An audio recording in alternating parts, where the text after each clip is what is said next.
Alright, so in this video I'm going to be showing you how to make a nice halftone pattern effect inside of Adobe Animate. So I'm going to go ahead and draw just something really basic. This is a little heart shape. I'm going to go ahead and paint it in.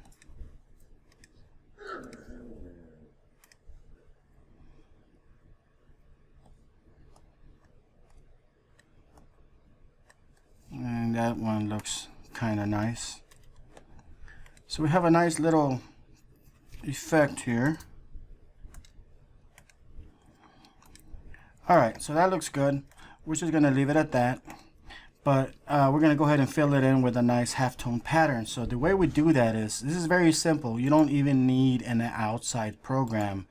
We're just going to go ahead and create our own pattern right within Flash itself. A document 10 pixels by 10 pixels is more than enough.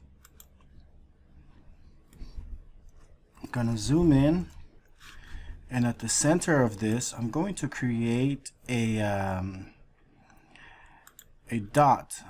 You can do this solid. I'm going to go ahead and make this no outline, and I'm going to, just for the heck of it, I'm going to go ahead and make it maybe 60 something percent transparent. It doesn't really matter. I'm allowing transparency just so it can be a little bit easier to manage with the colors underneath it. But there's all sorts of ways you can just kind of manage that. You can do it completely solid if you wanted to.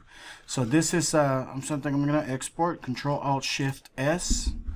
Export it as a PNG sequence, or, well, it's just one, so it doesn't matter.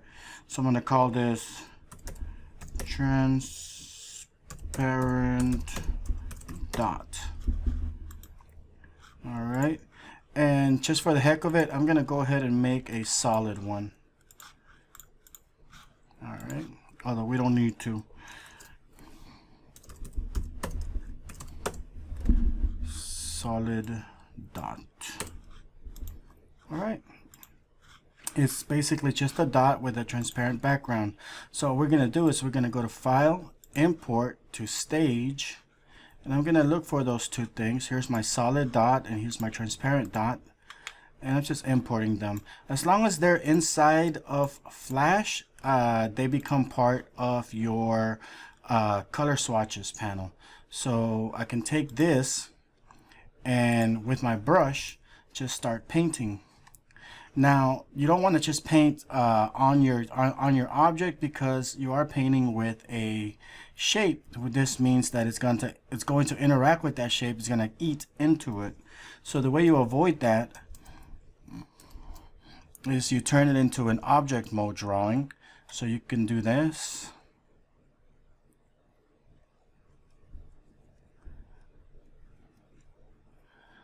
All right. And you can even come in here and add a second layer. See, the more you add, the more dark it gets. That's because we did the transparency.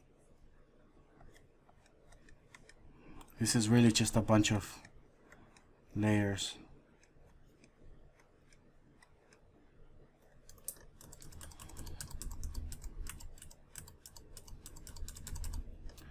Another way you can do this is you can just create a line defining where your halftone is going to be. Select, make sure that that is not in object mode, so break it apart. So you're going to select the shapes that make up that group, copy it, then go back, right click, paste in place. While everything is still selected, go ahead and Control G to group it. This is basically placing it exactly on top of the original one. But you go in here and you're just going to select your halftone, either the solid one or the transparent one. Here I'm going to select the solid one, and I'm going to delete that outline. Of course, I mean, you really only need one, so if you want to go the extra step, you can always turn that into a symbol, which will give you access to this properties area here, and you can change all sorts of things like the alpha, so you can still make it transparent as you need it to be. You can change the tint.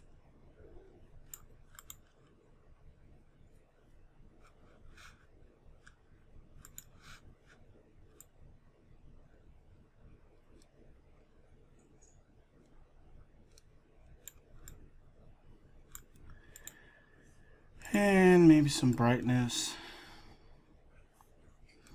So that's pretty much how you can make a halftone pattern inside of Adobe Animate, also known as Flash. Couple other things is, because this is a bitmapped fill, you can go in there and actually change the size of this bitmap using the gradient transform tool. Just select any one of these and either make it small or large. It's all up to you.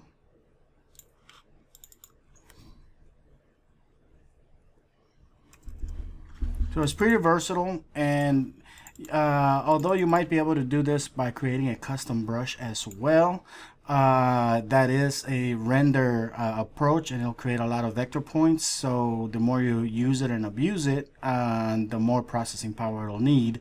Whereas this is basically just a 10 by 10 pixel bitmap that's just being used as a fill, so it hardly uses any processing power whatsoever. So, all right.